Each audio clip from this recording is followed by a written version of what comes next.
非有消息，韩国济州航空一架波音737-800客机12月29日在雾安机场冲出跑道失事，已造成179人罹难，仅仅机尾跳座上的2位空乘人员幸存。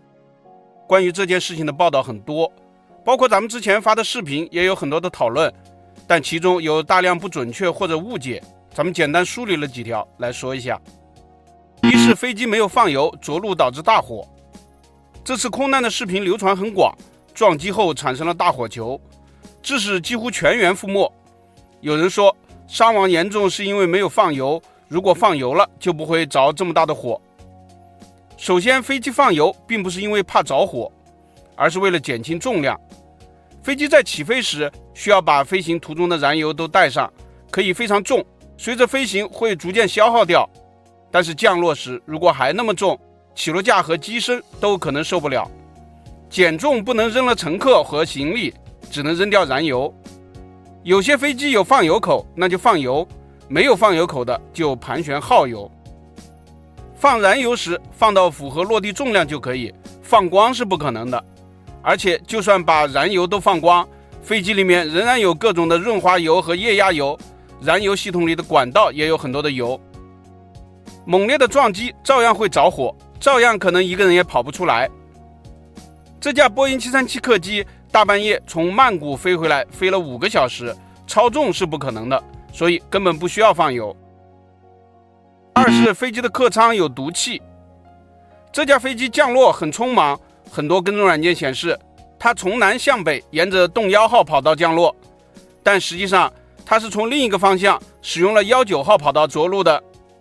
撞击的位置是跑道南端的土坡，也并不是围墙。说变换跑道导致工作忙乱，忘记了放起落架，这也有一定的可能性。撞鸟后为何如此匆忙的着陆？现在有一种说法是客舱有毒气，这种说法不靠谱，至今还没有听闻过类似的事件。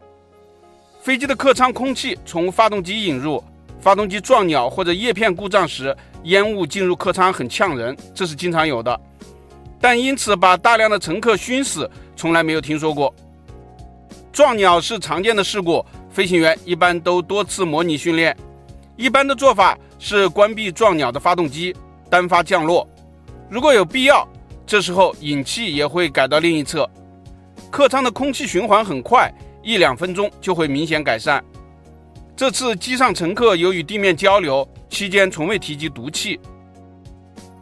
三是鸟击导致起落架放不下来。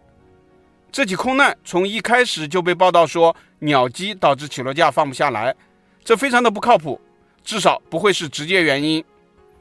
波音737-800是中型客机，能够坐189名乘客，起落架相当的结实，就算是鸵鸟能够上天，这种事情的可能性也不大。而且波音737起落架的主轮没有盖板，很容易就能放下来，卡死的几率比别的型号要低得多。波音737的2只主轮藏在设计好的窝窝里，如果它没有被放下来，鸟很难撞到它；如果它已经放下来了，只有它把鸟撞碎，没有鸟能把它撞没。这起空难大概率原因是撞鸟之后的操作慌乱，没有认真检查构型状态，没有发现起落架没有放下导致的。当然，最后的结果还要看韩国政府的官方报告。本期咱们就聊到这里，下期见。